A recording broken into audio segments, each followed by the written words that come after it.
built to return. The night air felt heavier near the river. Kerosene lamps bobbed as Adrian followed the elder, their lights cutting narrow paths through the dark. Voices overlapped, fear, frustration, prayers spoken under breath. Someone coughed. A child whimpered. And Adrian moved faster. At the river bank, women clustered close, arms folded tightly around themselves. Buckets sat untouched. The usual rhythm of the place, the laughter, movement, arguments, had stalled. The children drank from the lower line, someone said. After the rain, another added. It tasted different. Adrian knelt, dipping his fingers into the water. He lifted them, rubbed them together. Grit. Sediment stirred too easily. We need to stop the flow from that line, he said. Right now. No one questioned him. His father appeared beside him, silent as ever. He didn't speak, didn't ask. He simply watched Adrian's hands move. Adrian watched the system he had once dismissed now demand attention again. Where's the shutoff? His father asked quietly. Buried, Adrian replied. I didn't think. His father was already moving. They found it together, digging with borrowed tools, hands scraping against stone and roots. Sweat poured down Adrian's back. His chest tightened, not from the work, but from the weight of knowing he had designed this to last longer than his presence had. But it did not last. When the water slowed to a stop, a hush fell over the crowd. Too quiet. A mother stepped forward. Will it be okay to drink this water again? Adrian hesitated, then answered honestly. We'll do everything we can so that the water is clean and available for everyone. That was all he could promise. As the crowd slowly dispersed, Adrian stayed behind, sitting near the river. His father joined him, a short distance away. They didn't look at each other.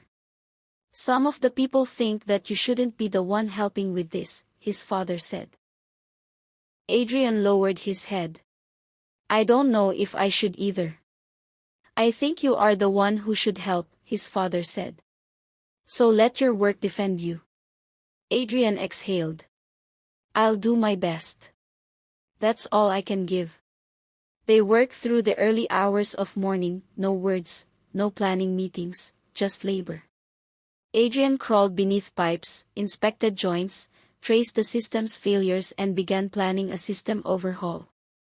At dawn, the sky softened from black to gray. Birds stirred. Adrian wiped his face and leaned back, exhausted. I thought leaving would make me less of a burden. And that once I succeeded in the city, I would come back and better my town, he said quietly to himself. His father tightened a bolt. You thought success was elsewhere.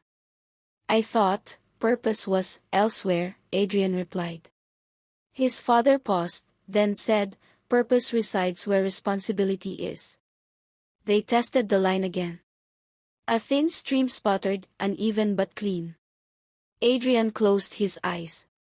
He pressed his palms together, resting his forehead against them. He had no grand prayer to utter, only a quiet plea for God's help. Help me see what I've missed and what is not working. Behind them, footsteps approached quickly. Adrian. He turned. Mimi stood there, breathless. Her face was tight, her hands clenched at her sides.